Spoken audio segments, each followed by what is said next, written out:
అన్నదాత అన్నదాత మీ అన్నదాత, చెమటోడ్చి ఆహారాన్నందించే రైతన్నా, అనునిత్యం నీ కండదండగా నిలిచే నేస్తం ఎవరన్నా. అన్నదాత అన్నదాత మీ అన్నదాత.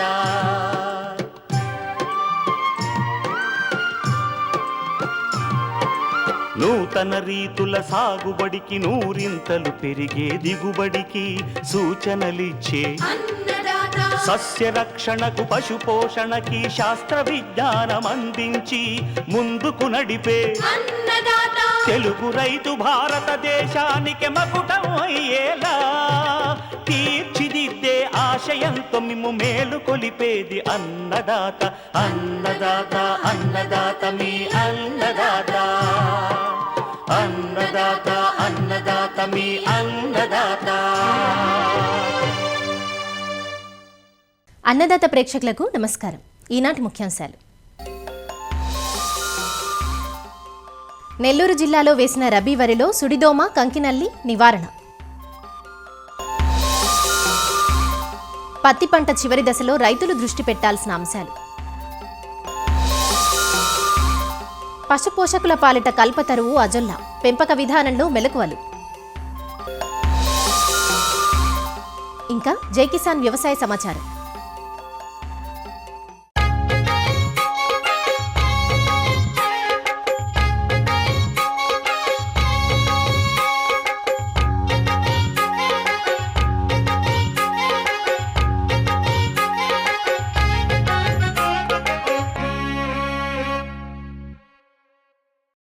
వ్యవసాయం అంటేనే జూదంలా మారిపోయిన పరిస్థితులివి. పంట వేసి బాగుంది అని అనుకునే లోపే ఏ చీడో పీడో ఆశించి పంటకు నష్టాన్ని కలగజేస్తుంటాయి. ప్రస్తుతం వరి పైరుకు దోమపోటు తలపోటుగా మారింది. ముఖ్యంగా రబీలో దోమ చేసే నష్టం అధికంగా ఉంటుంది. నెల్లూరు జిల్లాలో రబీ వరిని అక్టోబర్, నవంబర్ మాసాల్లోనే నాటుకుంటారు. ప్రస్తుతం ఇక్కడ సాగైన పైరు ఈనిక దశ వరకు ఉంది. పెరుగుతున్న పగటి ఉష్ణోగ్రతలతో పాటు అధిక నత్రజని ఎరువుల వాడకం, అధికంగా నీరు నిలగట్టడం, మురుగునీటి సౌకర్యం లేకపోవడం వంటి రకరకాల కారణాల వల్ల అనేక ప్రాంతాల్లో సుడిదోమ ఆశించినట్లుగా తెలుస్తోంది. ముందు ముందు దీని ఉధృతి మరింత పెరిగే అవకాశం ఉంది. దాంతోపాటు ఈనిక దశలో ఉన్న వరిలో కంకినల్లి కూడా కనిపిస్తుంది. అందువల్ల రైతులు అప్రమత్తంగా ఉండి సుడిదోమ, కంకినల్లి నివారణకు చర్యలు చేపట్టాలంటూ సూచిస్తున్నారు ఆచార్య ఎన్జీ రంగా వ్యవసాయ విశ్వవిద్యాలయం, నెల్లూరు వ్యవసాయ పరిశోధనా స్థానం శాస్త్రవేత్త డాక్టర్ ఐ పరమశివ. ప్రస్తుతం నెల్లూరు జిల్లాలో ఉన్నటువంటి రబీ వరి పైరును సుడిదోమ ఆశించి నష్టాన్ని కలుగజేస్తుంది. సుడిదోమ గింజలు పాలు పోసుకునే దశ నుంచి మొదలుకొని వరి కోత వరకు కూడా ఆశించి నష్టాన్ని కలుగజేసే అవకాశం ఉంది. ఈ సుడిదోమ యొక్క పిల్ల మరియు తల్లి పురుగులు రెండూ కూడా వరి దుబ్బుల మొదళ్లలో నీటి మట్టానికి పైభాగంలో చేరి రసాన్ని పీల్చడం వలన దుబ్బు యొక్క పైభాగాలకు పోషక పదార్థాలు అందక ఆకులు పసుపుగా మారడం, ఉధృతి ఎక్కువగా ఉన్నప్పుడు వరి పొలం మొత్తం కూడా సుడులుగా ఎండిపోవడం జరుగుతుంది. ఈ సుడిదోమ నివారణలో రైతుకి ముఖ్య ఘట్టము సుడిదోమ యొక్క ఉనికిని గుర్తించడం. ఈ సుడిదోమ ఉనికిని గుర్తించడానికి 1 హెక్టారు పొలంలో అంటే 2.5 ఎకరా పొలానికి ఒక దీపపేరను అమర్చుకోవాలి.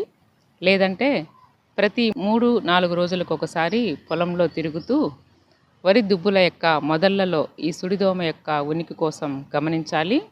ఎప్పుడైతే సుడిదోమ యొక్క తల్లి లేదా పిల్ల పురుగులు లేదా 2 కలిసినటువంటి పురుగులు ఒక దుబ్బుకి 5 నుంచి 10 చొప్పున ఈ దోమలను గమనిస్తామో వెంటనే 10,000 ppm కాన్సంట్రేషన్ ఉన్నటువంటి వేప నూనె లేదా వేప గింజల కషాయాన్ని 1 లీటర్ నీళ్ళకి 1 మిల్లీలీటర్ చొప్పున కలిపి 1 ఎకరాకు సుమారుగా 200 లీటర్ల మందు ద్రావణం ఉండేటట్లుగా పిచికారీ చేసుకోవాలి. ఈ విధంగా వేప గింజల కషాయాన్ని 1 వారం వ్యవధిలో 2 సార్లు లేదా 3 సార్లుగా పిచికారీ చేసుకున్నట్లయితే సుడిదోమ ఉధృతి తక్కువగా ఉన్నటువంటి పొలాల్లో సులభంగా కంట్రోల్ అవుతుంది. అలాగే సుడిదోమ ఉధృతి విపరీతంగా పెరగకుండా ఉంటుంది.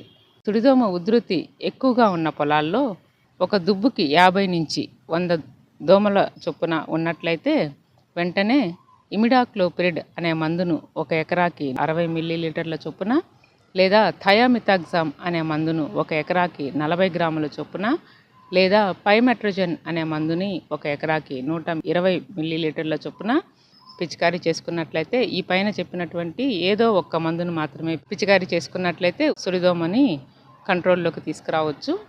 అయితే కొన్ని పొలాల్లో ఈ సుడిదోమ యొక్క ఉధృతి విపరీతంగా పెరిగి పొలం మొత్తం ఎండిపోవడం కూడా గమనించాము. దీనికి గల కారణాలను గమనించినట్లయితే పైరు పిలక వేసే దశలో అంటే దుబ్బు చేసే దశలో ఉన్నప్పటి నుంచి అనేక రకాల క్రిమిసంహారక మందులను సింథటిక్ పైరిథ్రాయిడ్ల మందులతో కలిపి పిచికారీ చేయడం వలన పిచికారీ చేసిన వెంటనే దోమ యొక్క ఉధృతి కొంత తగ్గినట్లు అనిపించినప్పటికీ పొలంలో ఉండేటువంటి అనేక రకాల మిత్ర పురుగులు, సాలెపురుగులు, అక్షింతల పురుగులు వంటి అనేక రకాల మిత్ర పురుగులు ఈ సింథటిక్ పైరిథ్రాయిడ్లను పిచికారీ చేయడం వలన పూర్తిగా నాశనమయ్యి దోమ పైన సహజ సిద్ధ నియంత్రణ అనేది లోపించడం వలన గింజ పాలు పోసుకునే దశకి వచ్చేటప్పటికి ఈ సుడిదోమ యొక్క ఉధృతి విపరీతంగా పెరగడం గమనించాము. కాబట్టి రైతు సోదరులు ఈ విషయాన్ని గమనించుకొని పంట తొలి దశల నుంచి అంటే దుబ్బు చేసే దశల నుంచి అవసరం ఉన్నా లేకపోయినా క్రిమిసంహారక మందులను వాడడం మానివేయాలి. దీనితో పాటు సింథటిక్ పైరిథ్రాయిడ్లను వాడకూడదు. వీటితో పాటు నత్రజని ఎరువులను సిఫార్సు మేరకు మాత్రమే వాడుకోవాలి. అధికంగా నత్రజని ఎరువులను వాడుకోవడం వల్ల కూడా పంట విపరీతంగా పెరిగి సుడిదోమ ఉధృతి ఎక్కువగా పెరిగే అవకాశం ఉంది. వీటితో పాటు పంటని అడపాదడపా ఆరబెట్టుకోవడం, వరి పొలాల్లో కాలిబాటలు తీసుకోవడం ఇలాంటి వాటి వల్ల వరి దుబ్బులకు గాలి వెలుతురు బాగా సోకి సుడిదోమ యొక్క ఉధృతి విపరీతంగా పెరగకుండా ఉంటుంది. ప్రస్తుతం ఉన్నటువంటి రబీ వరి పైరు ఎక్కడైతే గింజ పాలు పోసుకునే దశలో ఉందో కంకి నల్లి ఆశించి నష్టపరుస్తున్నట్లు గమనించాము. ఈ కంకి నల్లి దోమల్లాగా కంటికి కనిపించనంత సూక్ష్మంగా ఉంటాయి. కాబట్టి కంకి నల్లి ఆశించినటువంటి పొలాలను వాటి యొక్క నష్ట లక్షణాల ఆధారంగా మాత్రమే గుర్తించి నివారణ చర్యలను చేపట్టాలి. కంకి నల్లి యొక్క పురుగులు ఆకుల తొడిమెల లోపల భాగంలో అలాగే ఆకు యొక్క మధ్య ఈనకు ఇరువైపులా గుంపులుగా చేరి రసాన్ని పీల్చడం వలన ముదురు ఊదా రంగులో ఉండేటువంటి మచ్చలు ఆకుల ఈనకు ఇరువైపులా అలాగే ఆకుల తొడిమెలలో మచ్చలు గమనిస్తాము. అలాగే వెన్ను అభివృద్ధి చెందే దశలో గనక ఈ కంకి నల్లి ఆశించినట్లయితే గింజలు ముదురు ఊదా రంగులో ఉండేటువంటి మచ్చలతో కూడుకొని వస్తాయి లేదా గింజలు తాలుపోవడం జరుగుతుంది. ఉధృతి ఎక్కువగా ఉన్నప్పుడు వెన్ను పూర్తిగా బయటకు రాకుండా ఉండడం కూడా గమనిస్తాము. ఈ కంకి నల్లి నివారణకు ప్రొఫెనోఫాస్ అనే మందును 1 లీటర్ నీటికి 2 మిల్లీలీటర్ల చొప్పున, ఉధృతి ఎక్కువగా ఉన్నప్పుడు స్పైరోమెసిఫెన్ అనే మందును 1 లీటరుకు 1 మిల్లీలీటర్ల చొప్పున లేదా ప్రొపర్జైట్ అనే మందును 1 లీటర్ నీటికి 1.5 మిల్లీలీటర్ల చొప్పున కలిపి పిచికారీ చేసుకున్నట్లయితే ఈ కంకి నల్లి ఉధృతిని సమర్థవంతంగా నివారించుకోవచ్చు.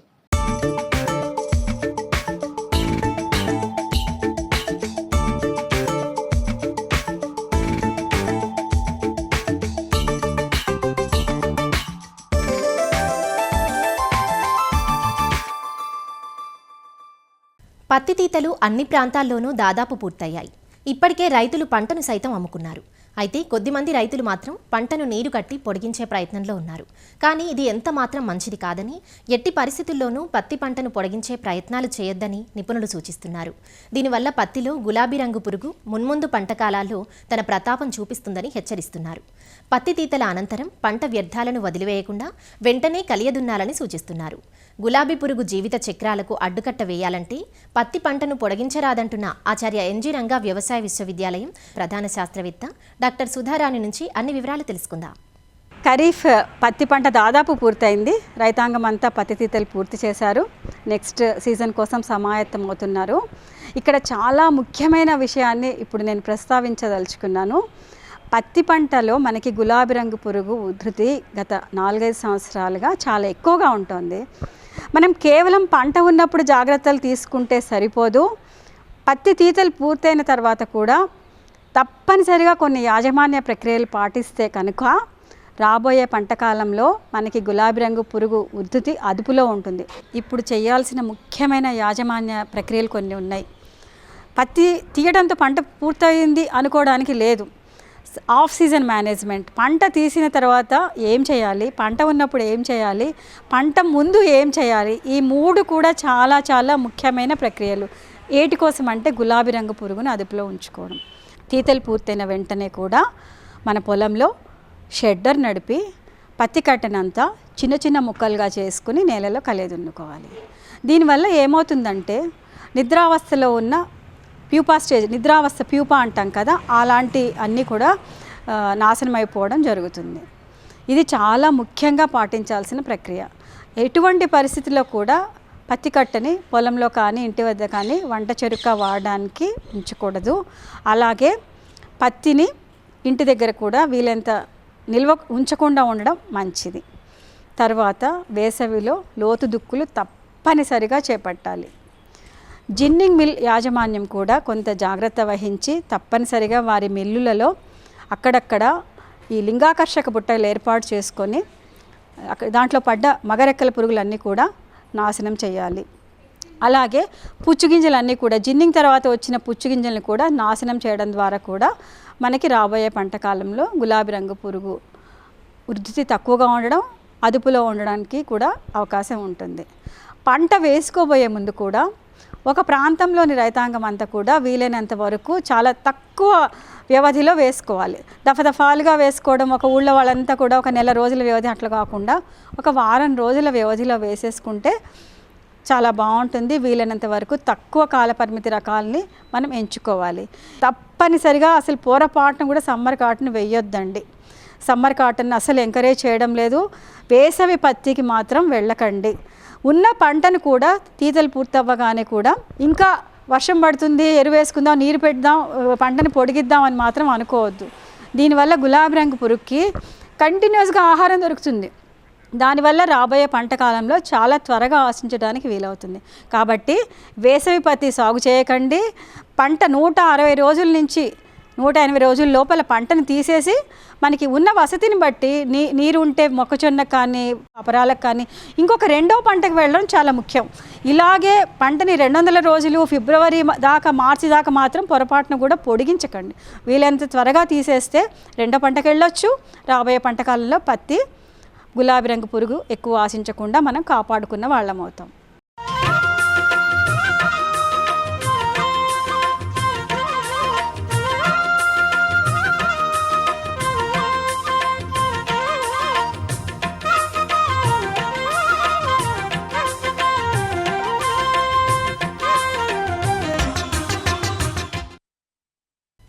గ్రామసీమల్లో రైతుకు రోజువారీ ఆదాయాన్నిచ్చేది పశుపోషణ. గతంలో రైతు తనకున్న భూమిలో కొంత భూమిని పశువుల మేతకు కేటాయించేవాడు. కానీ ఇప్పుడు ఆ పరిస్థితులు లేవు. వ్యవసాయం వ్యాపారంగా మారుతున్న ప్రస్తుత తరుణంలో పశువుల మేతకు కష్టకాలం వచ్చింది. ఏడాదంతా పచ్చిమేత అందించలేక అధికంగా దానాపై ఆధారపడాల్సి రావడంతో లాభదాయకంగా ఉన్న పాడి పరిశ్రమ కాస్త నష్టాల బాటలో పయనిస్తోంది. ఈ పరిస్థితుల్లో కారు చీకటిలో కాంతి పుంజంలా కొంతవరకు పోషణ అవసరాలను తీరుస్తోంది అజొల్లా. ఏమిటి అజొల్లా? పెంపకం ఎలా? పశువులకు దీన్నెలా అందించగలం? పశువుల మేత అవసరాలను ఇదెలా తీర్చగలదు అనేదేగా మీ సందేహం? అయితే ఈ కథనం మీకోసమే, చూడండి.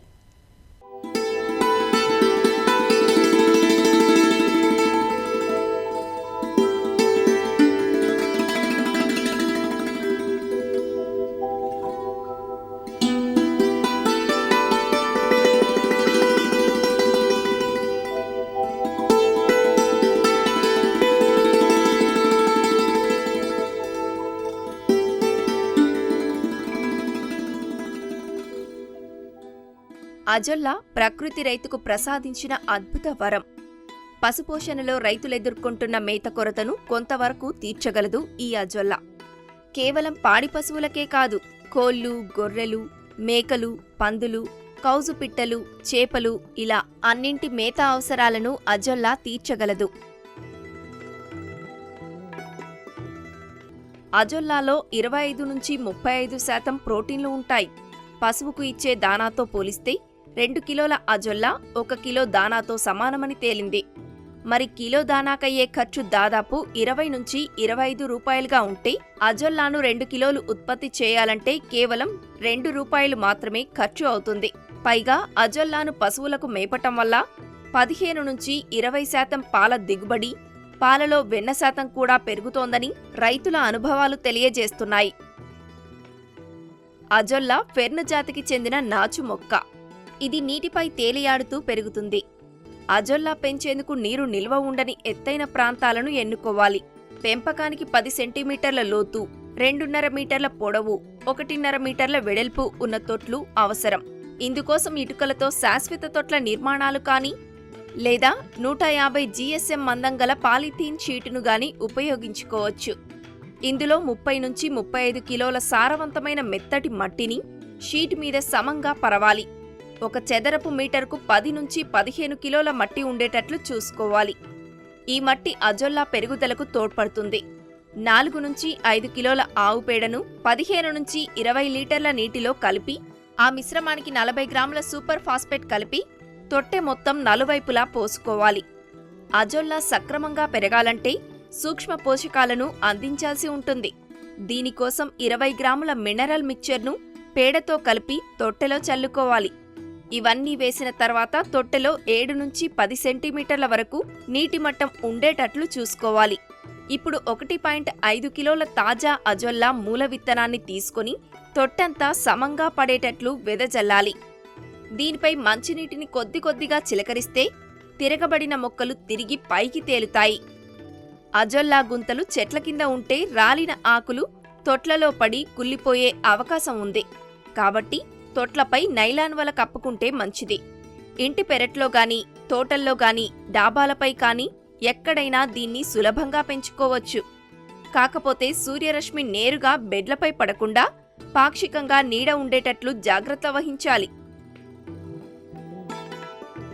అజొల్లా వారం 10 రోజుల్లోనే తొట్టి మొత్తం వ్యాపిస్తుంది. 1 కిలో చల్లితే వారం రోజుల్లో 8 నుంచి 10 కిలోలు అజొల్లా ఉత్పత్తి అవుతుంది. 7వ రోజు నుంచి ప్రతిరోజు కిలో నుంచి కిలోన్నర అజొల్లాను సేకరించవచ్చు. సాధారణంగా ఒక పశువుకు రోజుకు 2.5 కిలోల వరకు అజొల్లాను అందించవచ్చు. 5 పశువులున్న రైతు ప్రతిరోజు 12.5 కిలోల అజొల్లా దిగుబడి వచ్చేలా చూసుకోవాలి. అంటే 42 చదరపు మీటర్ల విస్తీర్ణం గల తొట్లలో అజొల్లాను పెంచుకుంటే సరిపోతుంది. ప్రతి వారానికి ఒకసారి 5 లీటర్ల నీటిని 1 కిలో పేడ, 20 గ్రాముల సూపర్ ఫాస్ఫేట్, 20 గ్రాముల సూక్ష్మ పోషక మిశ్రమం కలిపి తొట్టెలో పోయాలి. ప్రతి 10 రోజులకు బెడ్లో పావు వంతు నీటిని తీసివేసి కొత్త నీటిని నింపాలి. తొట్టెలో 7 నుంచి 10 సెంటీమీటర్ల ఎత్తులో నీరు ఖచ్చితంగా ఉండేటట్లు చూసుకోవాలి. నీరు ఎక్కువైతే వేర్లు పైపైనే ఉండి మొక్క సరిగా పెరగదు. పోషకాల లభ్యత తక్కువగా ఉంటుంది. నీరు తక్కువైతే వేర్లు నేలను తాకి తెగుళ్ల బారిన పడే అవకాశం ఉంటుంది.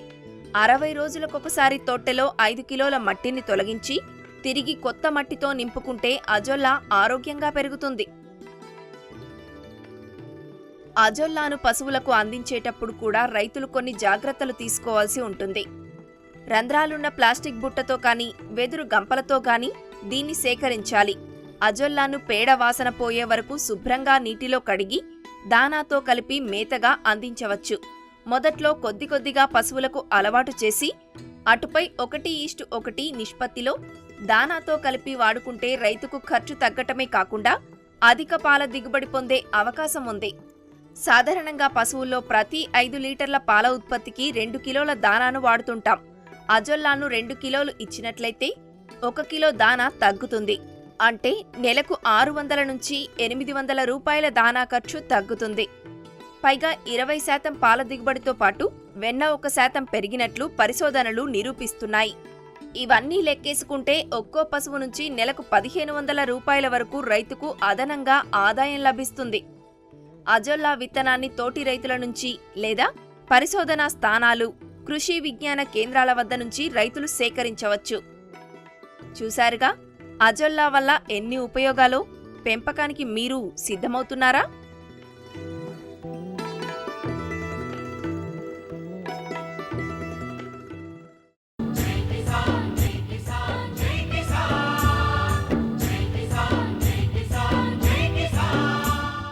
వ్యవసాయ సమాచారం ఇప్పుడు జై కిసాన్లో చూద్దాం. గణతంత్ర దినోత్సవం సందర్భంగా ఇరు తెలుగు రాష్ట్రాల్లోనూ వ్యవసాయ స్టాళ్లను ఏర్పాటు చేశారు.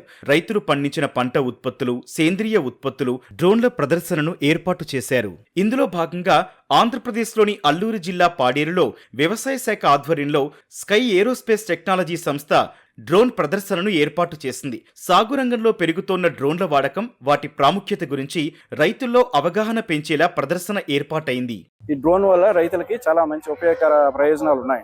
తక్కువ సమయంలో పిచికారీ చేస్తుంది, ఖచ్చితత్వమైన మెడిసిన్ పడుతుంది, అలాగే మెడిసిన్ కూడా తక్కువ ఖర్చు అవుతుంది, రైతు కూడా సులువుగా ఉపయోగించుకోవచ్చు అన్నమాట. సబ్సిడీ గవర్నమెంట్ ప్రకటిస్తుంది అండి, మేమైతే డైరెక్ట్ గా వచ్చి మేము రైతులకి అందజేస్తున్నాం. ఇది డ్రోన్ టెక్నాలజీ అనేది ఏపీ స్టేట్ గవర్నమెంట్, మన సెంట్రల్ గవర్నమెంట్ కూడా చాలా ప్రతిష్టాత్మకంగా తీసుకుంది. ఇప్పుడు ఏంటంటే ఈ రైతు ఉత్పత్తుల సంఘాలకి అడ్వాన్స్డ్ టెక్నాలజీ అనేది అడాప్ట్ చేసుకోవడం వలన 600 నుంచి 800 రైతుల యొక్క పంట పొలాలకి సంబంధించిన రసాయనాలు ఏదైతే కెమికల్స్ స్ప్రేయింగ్ ఏదైతే ఉంటుందో అది ఈజీగా మనము డ్రోన్ ద్వారా చేసుకోవచ్చు. దీనివల్ల ఏంటంటే రైతుకి సమయం ఆదా అవుతుంది, ఫెర్టిలైజర్ మన పెస్టిసైడ్స్ కూడా ఆదా అవుతుంది, అంటే రసాయనాలు కూడా ఆదా అవుతుంది. అలానే తెలంగాణలోని సంగారెడ్డి జిల్లాలో గణతంత్ర దినోత్సవం పురస్కరించుకొని వ్యవసాయ ఉత్పత్తుల ప్రదర్శన ఏర్పాటు చేశారు. వ్యవసాయ అనుబంధ శాఖల ఆధ్వర్యంలో ఈ కార్యక్రమం జరిగింది. పోలీస్ పరేడ్ మైదానంలో నిర్వహించిన గణతంత్ర వేడుకలకు కలెక్టర్ ముఖ్య అతిథిగా హాజరై ప్రతి స్టాల్ను సందర్శించారు. అనంతరం ఆయా శాఖల్లో ఉత్తమ ప్రతిభ కనబరిచిన అధికారులకు ప్రతిభ అవార్డులను ప్రదానం చేశారు. పెరేడ్ గ్రౌండ్స్లో వివిధ స్టాల్స్ అన్నీ కూడా ఏర్పాటు చేయడం జరిగింది. మహిళా శక్తి కింద మహిళలు చేసే వినూత్నమైన ప్రోడక్ట్స్ అన్నీ కూడా ఈరోజు డిస్ప్లే చేయడం జరిగింది. వివిధ డిపార్ట్మెంట్స్కి సంబంధించిన వారు చేపట్టే ప్రభుత్వ కార్యక్రమాలు కూడా డిస్ప్లే చేయడం జరిగింది. చాలామంది పబ్లిక్ కూడా విజిట్ చేసి ప్రభుత్వం ఎటువంటి కార్యక్రమాలు చేపడుతున్నారు అని కూడా తెలుసుకోవడం జరిగింది. ఈ కార్యక్రమంలో భాగంగా వ్యవసాయ శాఖ తరపు నుంచి పలు స్టాళ్లు ఏర్పాటు చేశారు. భూసార పరీక్షలు, సేంద్రియ ఎరువులు, నీటి కుంటల ఏర్పాటు, సమీకృత వ్యవసాయ విధానాలు, డ్రోన్ల ప్రదర్శనను ఏర్పాటు చేశారు. అలానే ఉద్యాన శాఖ సైతం పలు రకాల కూరగాయలు, పండ్లు వంటివి స్టాళ్లలో ఏర్పాటు చేసింది. సంగారెడ్డి జిల్లాలోని రైతులందరికీ కూడా మేము మట్టి పరీక్ష చేయడం జరుగుతుంది. ప్రతి రైతు కూడా మా ల్యాబ్కి సాయిల్ శాంపుల్స్ తీసుకుని రావడం జరుగుతుంది. అయితే దీంట్లో ముఖ్యంగా ఏంటంటే రైతులు విచ్చలవిడిగా వాళ్ళ యొక్క పంట పొలాల్లో ఎరువులు వాడడం జరుగుతుంది. సో ఆ విధంగా కాకుండా మనము మట్టి పరీక్షను నమూనాలు తీసుకొని ల్యాబ్కి తీసుకొని వస్తే ఆ నమూనాలను మేము పరీక్షించిన తర్వాత ఆ సాయిల్లో నత్రజని ఎంత ఉంది, భాస్వరం ఎంత ఉంది, పొటాషియం ఎంత ఉంది, సూక్ష్మ మూలకాలు ఆ భూమిలో ఎంత ఉన్నాయి, అవైలబుల్ ఎంత ఉందో చూసి దాని తర్వాత మేము ఎక్కువ ఉందా తక్కువ ఉందో చూసి మేము రైతుకి రికమెండేషన్స్ చేస్తాం. నేల పైపొర, మన టోటల్ పైపున క్రస్ట్లో ఉన్న నేల పైపొర యొక్క యాజమాన్యం అనేది చాలా ఇంపార్టెంట్. ఎందుకంటే అక్కడి నుంచే మనకు అది 2 నుంచి 60 సెంటీమీటర్లు ఉంటుంది. ఆ ఒక నేల పైపొర ఒక ఇంచు ఫామ్ కావడానికి మనకు 100 నుంచి 500 సంవత్సరాలు పడుతుంది. కాబట్టి చాలా ప్రాముఖ్యమైనది. అందులో పంటకు కావాల్సిన సేంద్రియ కర్బనం కానీ, సూక్ష్మజీవులు కానీ, పోషకాలు కానీ, తర్వాత గుల్లగా ఉండి అందులోనే విత్తన అంకురోత్పత్తి జరిగి వేరు వ్యవస్థ డెవలప్ అయ్యి అక్కడి నుంచే పోషకాలు తీసుకొని పంట అనేది ఎదుగుతుంది. కాబట్టి అది అంత ప్రాముఖ్యమైనది. రైతులు కొన్ని తెలుసో తెలియకనో అవలంబించే పద్ధతుల వల్ల పంట పైపొర అనేది కొంచెం డ్యామేజ్ జరుగుతుంది. కాబట్టి దాన్ని యాజమాన్యం చేసుకోవాల్సిన అవసరం ఉంది. కాబట్టి సేంద్రియ ఎరువులను విరివిగా వాడడం కానీ, తర్వాత మల్చింగ్ వంటి టెక్నిక్స్, ఆధునిక టెక్నిక్స్ కానీ, పచ్చి రొట్టె ఎరువులను విరివిగా వాడడం ద్వారా నేల యొక్క పైపొర యొక్క ఆరోగ్యాన్ని ఆరోగ్యంగా ఉంచుకుంటే పంట దిగుబడులు పెరగడమే కాకుండా తెగుళ్ళ బారిన పడకుండా పంటలు ఉంటాయి, అధిక దిగుబడి సాధించవచ్చు. పెరుగుతున్న జనాభాకి మనకి ఫుడ్ గ్రెయిన్స్ కూడా సప్లై అనేది చాలా తగ్గిపోతుంది. దానివల్ల మనం ఏంటంటే మనం ట్రెడిషనల్ వెరైటీస్ అన్నిటిని మనం లెక్క పెట్టకుండా మనం నెగ్లెక్ట్ చేస్తూ వస్తున్నాము. కానీ అలా చేయకుండా మనకి ఇప్పుడు మళ్ళీ పాత ఏవైతే మన తాతలు మన పూర్వీకులు ఏవైతే వాడుతున్నారో మనం వాటిని ముందుకు తీసుకురావడానికి ప్రభుత్వం కూడా దీన్ని చిరుధాన్యాల పెంపకాన్ని కూడా ప్రోత్సహిస్తుంది. ముఖ్యంగా సాయిల్స్, టైప్ ఆఫ్ సాయిల్స్ ఏమి, సాయిల్ పై పొర లాభాలేమి, పొరను కాల్చితే మనం ఏం నష్టాలు వస్తాయి అవన్నీ వివరించడం జరిగింది. నేల పరీక్షణ గురించి కూడా ఎక్స్ప్లెయిన్ చేయడం జరిగింది. అలాగే ఎస్టీఎల్లో కూడా సీడ్ టెస్టింగ్ ల్యాబొరేటరీలో కూడా ఎట్లా పంటలను మనం మొలకెత్తించుకోవాలనేది కూడా అది కూడా చేయడం జరిగింది. సంగారెడ్డి జిల్లాలో మనకు ఉద్యాన పంటలు సుమారుగా 30,000 ఎకరాలు సాగు చేస్తున్నారు. వీటిలో ముఖ్యంగా మనం పండ్ల తోటలు తీసుకున్నట్లయితే మామిడి తోటలు ఎక్కువ విస్తీర్ణంలో సాగుబడిలో ఉన్నాయి. అదేవిధంగా మనం పోయిన సంవత్సరం నుంచి 23-24 సంవత్సరం నుంచి మన ఈ సంగారెడ్డి జిల్లాలో ఆయిల్ పామ్ కూడా మనం సాగు చేయడం మొదలుపెట్టాము. అదేవిధంగా కూరగాయల సాగు కూడా జిల్లాలో మనం సుమారుగా వర్షాకాలం వానాకాలం కలుపుకుంటే ఒక 10,000 ఎకరాల్లో మన కూరగాయ పంటలు కూడా సాగులో ఉన్నాయి. పశుసంవర్ధక శాఖ తరపు నుంచి అధికారులు స్టాళ్లను ఏర్పాటు చేశారు. పశువులకు అందించే వివిధ రకాల గ్రాసాలు, అజొల్లా పెంపకం, పెరటి కోళ్ల పెంపకంతో కలిగే లాభాల గురించి వివరిస్తూ స్టాళ్లను ఏర్పాటు చేశారు. పశుసంవర్ధక శాఖ నుంచి మేము అన్ని రకాలైనటువంటి ఫాడర్ పెట్టాము. ఈటెల్లో నెంబర్ ఆఫ్ వెరైటీస్ ఉన్నాయి. ఫాడర్ అంతా కో1, కో4, ఈ సూపర్ నేపియరు, ఎస్హెచ్జి, సుబాబులు ఇవన్నీ కూడా పెట్టడం జరిగింది. ప్రత్యేకంగా ఇప్పుడు ఈ పెరటి కోళ్ళ పెంపకం అని చెప్పేసి రైతులకు ఎంకరేజ్ చేయడం జరుగుతుంది. ఇంకొకటి అజోలా అని మన పశువులకు దానా బదులు ఈ యొక్క అజోలా పెట్టచ్చు. దీన్ని ప్రత్యేకంగా మేము ఎంకరేజ్ చేయడానికి రైతులందరికీ ఇక్కడ స్టాల్లో పెట్టడం జరిగింది. వ్యవసాయ అనుబంధ రంగాల సహకారంతో ఏర్పాటైన స్టాళ్లకు రైతుల నుంచి మంచి స్పందన వచ్చింది. సాగు సబ్సిడీలు, పథకాల అమలు వంటి వాటి గురించి వివరించడంపై సంతృప్తి వ్యక్తం చేశారు. మరిన్ని విభిన్న అంశాలతో రేపటి అన్నదాతలో మళ్ళీ కలుసుకుందాం. అంతవరకు సెలవు. నమస్కారం. అన్నదాతలు తమ సందేహాలు, సమస్యలను 1800-425-4085 టోల్ ఫ్రీ నెంబర్లో ఉదయం 10 నుంచి 11 గంటల మధ్య పని దినాలలో సంప్రదించగలరు. ఈ కార్యక్రమాన్ని యూట్యూబ్లో www.youtube.com/అన్నదాత ఈటీవీ లింక్ ద్వారా వీక్షించవచ్చు. అన్నదాత కథనాలు ఈటీవీ విన్ మొబైల్ యాప్లో వీక్షించండి.